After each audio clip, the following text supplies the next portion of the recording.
वहीं व्रत के विषय में अमर ग्रंथ साहिब में संत गरीबदास जी ने कहा है, गरीब प्रथम अन्न जल संयम राखे, योग युक्त सब सतगुरु भाखे। अर्थात अन्न तथा जल को सीमित खावे, न अधिक और न ही कम।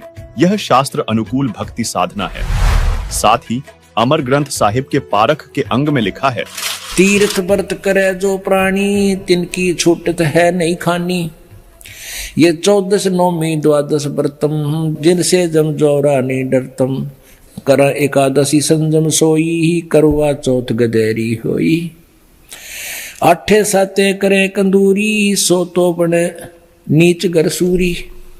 अपने आत्माओं कितनी गजब की बात कही है, भगवान ने कमाल कर रखा है कि ये 14 नौमी 12 का कोई भी किसी प्रकार का व्रत है, जो ये करते हो इससे काल के दूत नहीं डरेंगे, तुम्हारी चोटी पकड़ के ले जाएंगे।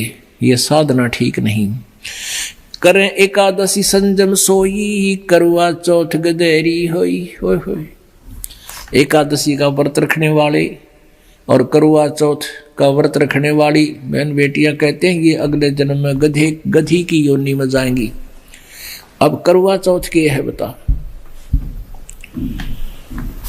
करवा चौथ एक बहन कहती है करवा चौथ इसलिए कि पति की आयु लंबी हो। एक कह रही थी कि मैं उसी दिन करवा चौथ का व्रत रखी हुई थी और उसी दिन मेरे पति की मृत्यु होगी।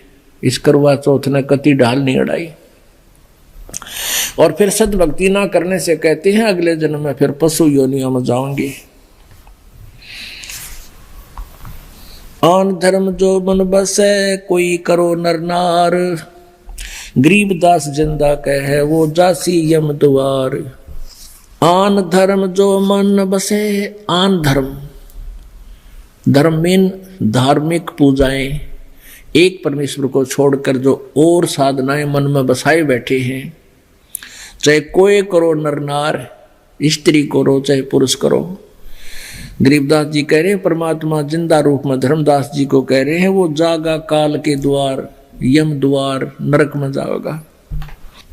कहे जो करवा चौथ कहानी, तास गधेड़ी निश्चय जानी।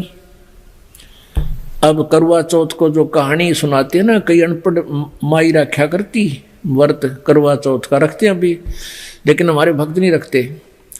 और वो किसी ने बुला के न्यू क्या करती, बेटी या कहानी पढ़ के सुनाइए करवा चौथ की।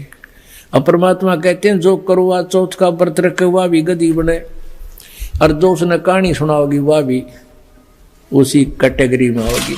इसके अलावा संत गरीबदास जी ने अमर ग्रंथ साहिब के सुमरण के अंग में कहा है, गरीब कोटिक तीर्थ व्रत करे, कोटि गज करे दान। कोटि अश्व विपरौं दिए, मिटे न खेचा तान। साथ ही व्रतों से होने वाली हानि का एक अन्य प्रमाण हम आपको हाथरस तुलसीदास द्वारा लिखित घट रामायण के पृष्ठ 242 से दिखाना चाहेंगे, जिसमें व्रत के बारे में बताते हुए लोमस ऋषि ने कहा है, सहस बरस एकादशी कीन्हा, अंत जन्म माखी कौलीन्हा। ऐसे बर्थ कीन्हा बहुतेरा, ता का सुनु बरतंत निबेरा। प्रथम एतवार को कीन्हा, ता से जन्म चील्हा कौलीन्हा।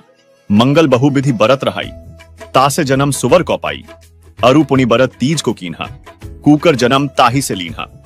अरु परदोस नेम से कीन्हा, खरकौ जन्म ताही से लीन्हा। बिति पात विधि से विधि कीन्हा, जन्म जाई बंदर कौ लीन्हा।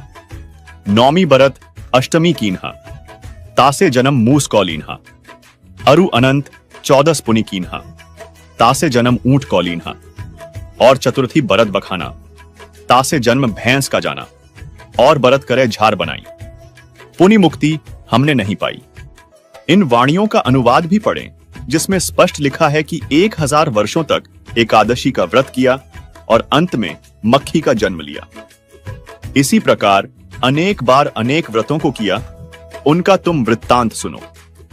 सर्वप्रथम इतवार यानी रविवार का व्रत किया, उससे चील्ह का जन्म मिला। मंगल का व्रत अनेक प्रकार के रूपों में रहा, उससे मुझे सुअर का शरीर मिला। उसके बाद तीज का व्रत किया, उसके कारण मैंने कुत्ते का जन्म प्राप्त किया। इसके बाद नियम से प्रदोष व्रत रखा, उसके कारण गड्ढे का जन्म लिया। नौमी तथा अष्टमी का व्रत किया, उससे मुझे मूस यानी चूहे का जन्म मिला। इसके बाद अनंत 14 का व्रत किया, उससे मुझे ऊंट का जन्म मिला। इसके बाद चतुर्थी का व्रत कहा गया, उससे भैंस का जन्म समझो। और नाना प्रकार के व्रतों का अनुशीलन पूरी तत्परता से पूछा, फिर भी मुक्ति नहीं प्राप्त की।